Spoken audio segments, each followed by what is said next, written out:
To ask unanimous consent to end the quorum call.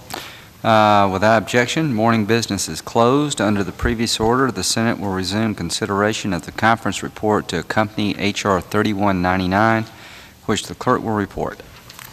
Conference report to accompany H.R. 3199, an act to extend and modify authorities needed to combat terrorism and for other purposes. Under the previous order, the time until 2:30 p.m. shall be equally divided, with 1 hour of time controlled by the minority to be under the control of the senator from Wisconsin, Mr. Feingold. Thank you, Mr. President. I ask unanimous consent that I be permitted to speak as if in morning business for up to 15 minutes and that the time be charged to the Republican side. And I further ask that Senator Stevens be recognized at 12:15 for up to 5 minutes, and Senator Byrd then be recognized for up to 35 minutes. Without objection. Thank you, Mr. President. Mr. President, I rise today to speak on the very important subject of lobbying reform. Now, when you think of our role in our constitutional system and how important it is that that role be held in high regard and confidence by the American public, this issue certainly takes center stage as a very important one that we need to address. Again, it goes to the heart of who we are and what we're about, and the heart of the crucial task of having the confidence of the American people in our system. Obviously, in the last year in particular, that's been shaken. That's been shaken by some very real and deep and serious scandals that have touched the Congress. And because of that, we need to address these issues of lobby reform, campaign finance reform, other related issues very boldly and very directly. And again, Mr. President, why do we need to do this? For a very simple reason. This goes to the heart of our credibility. This goes to the heart of the central issue. Do the American people have confidence in our integrity, in our ability to put their interests first, ahead of the interests of narrow or special interests? I come to this set of issues with quite a bit of experience from Louisiana. These sorts of issues have been at the center of our political debate for quite some time because, quite frankly, we have fought with our own challenges in terms of integrity, in terms of credibility. We've had a political culture and a political history riddled with corruption and cronyism, and so many of us are working very hard to get beyond that. Before I came to the U.S. House of Representatives in 1999, I served in the Louisiana legislature. And while I was there for about 7 years, these sorts of issues, reform issues, lobby reform, campaign finance reform, were at the very top of my agenda. Because again, what could be more important than building the confidence of citizens in the integrity of their government? And certainly, when I stepped into the Louisiana legislature in January 1992, that credibility and that integrity absolutely needed bolstering. When I first went to the legislature in 1992, we had a governor named Edwin Edwards. We had an explosion of legalized gambling issues and legalized gambling concerns, and that only fueled the need to address these central ethical and lobby and related issues. Issues like the influence of gambling and gambling contributions came to the fore. The influence of gambling entities on elected officials. Because of all this, I filed several formal ethics complaints against our then governor, Edwin Edwards. Many of those were successful, helped draw attention to the very real problems that were persisting. And then several years later, that was actually followed by a federal prosecution of then former Governor Edwards on gambling-related charges, and he now still serves a significant sentence in federal prison. Other issues came before us. Gambling contributions. We had a famous, or I should say infamous, incident of the president of the state Senate handing out gambling contribution checks on the floor of the Senate. This caught everybody's attention, and the good part of the incident, the only good part of the incident, is that it ushered in more reform, more cleaning house, if you will. And so I was very involved in those issues for exactly the same reason. They went to the heart of what we are about. They went to the heart of voters and citizens' confidence. They went to the heart of the question of our integrity. In part because of that background and because of that experience, I was very interested in being involved in these ethics reform and lobby reform efforts on Capitol Hill. And very early on, I joined the working group in the Senate that was focused on these important issues. Senators Santorum and McCain and Lott, Kyle, Senators Lieberman, Obama, Isaacson, Dodd, Feingold, and Collins. It was a very strong, very sincere, bipartisan working group to look hard at these crucial questions and to come up with a strong package that could gain bipartisan consensus support and that we could pass through the U.S. Senate.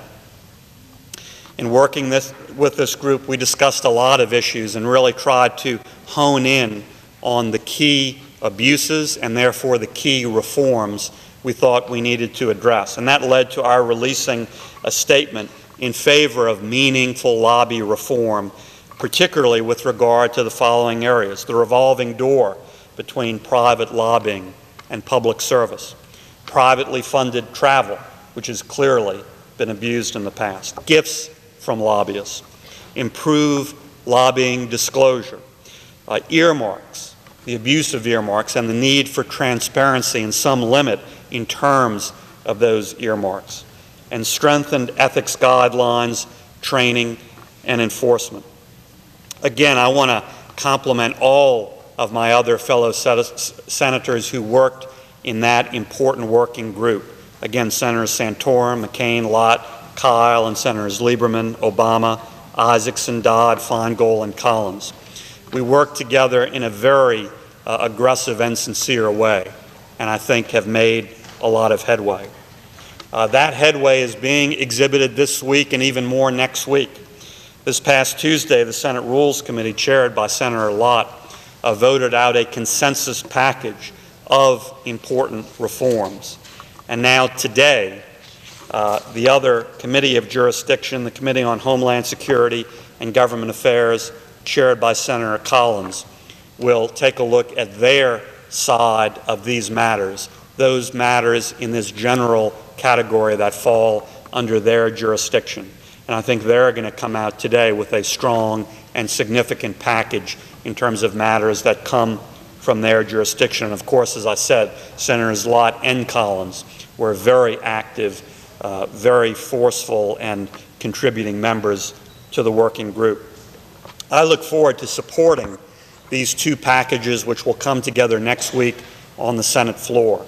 But as I do, I also look forward to strengthening the package, perhaps here on the Senate floor, perhaps through separate legislation on other crucial questions, which I truly believe we also need to address in a bold and direct and forceful way to gain the confidence of the American people.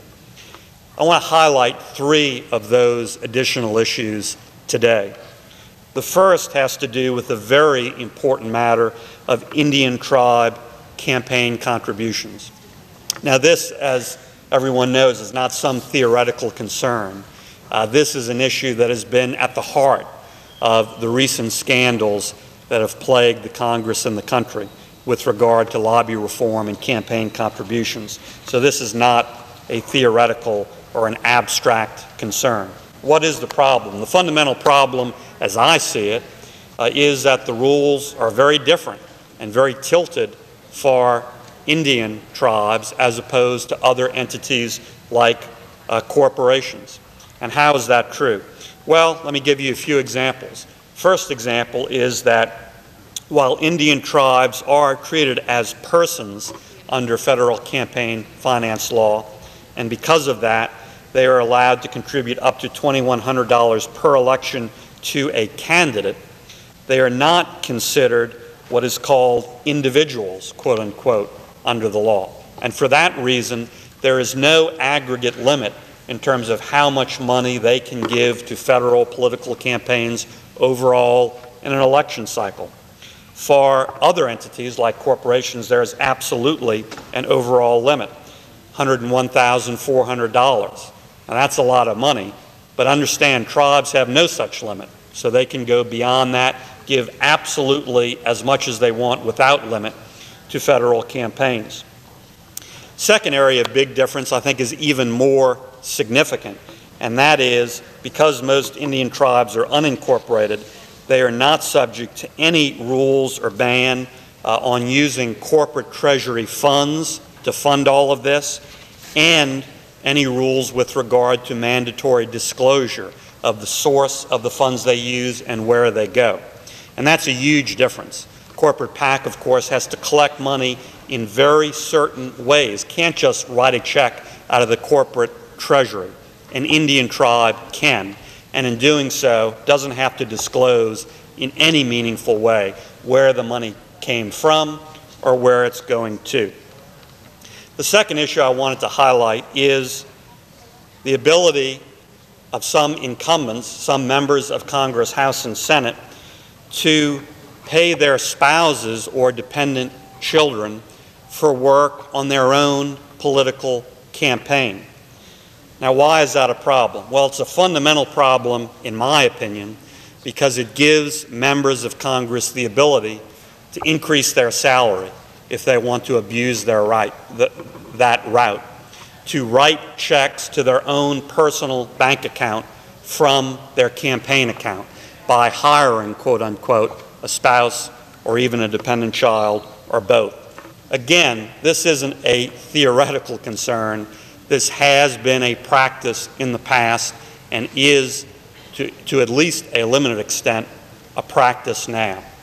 Now, there may be some spouses or some kids who do a lot of work for that paycheck, who do a full day's work for a full day's paycheck. But clearly, this is an area that is wide open to abuse and, in fact, in my opinion, has been abused in the past. And so how do we fix it? I think it's pretty simple. I think to gain the confidence of the American people, and I think to do ourselves a favor, we fix it in a very simple and direct way, which is by completely banning spouses or dependent children from being on the payrolls of a member's campaign or on the payrolls of a member's leadership PAC. And the final issue that I quickly wanted to highlight is the issue of members' spouses being able to lobby Congress. Again, I think in the real world, in the heartland of America, this causes average citizens and average voters a lot of concern. And the concern, again, is obvious. A member's spouse has a unique ability to lobby, number one.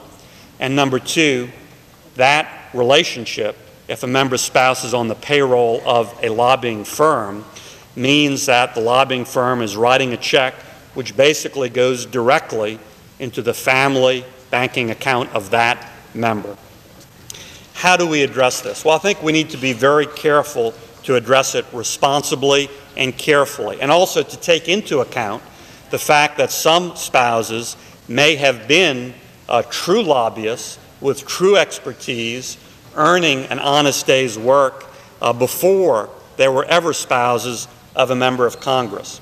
And so I believe the way to address it is to ban that activity if the spouse was not a registered lobbyist a year or more before the member was elected to Congress or the marriage between the spouse and the member occurred. I think that's a responsible, fair way to address a very real concern, a very real issue in the hearts and minds of the American people.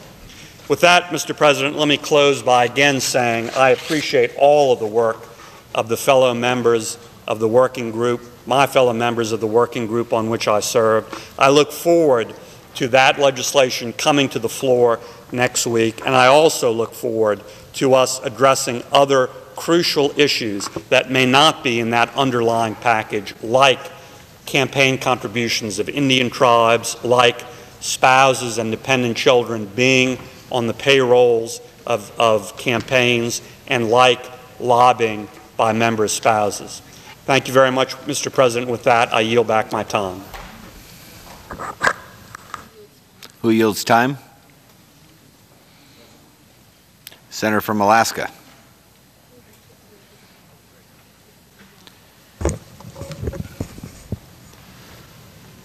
Mr. President, I've come to the floor today to ask a request of the joint leadership. Last year, I introduced Senate Bill 1977 to repeal the provisions of the 1977 reauthorization of the Marine Mammal Protection Act of 1972. My bill was designed to address the concerns on the West Coast about the impact of high energy prices on their economies, their businesses, and their consumers. Upon its introduction, Senate Bill 1977 was immediately met with press releases condemning it. I believe the purpose of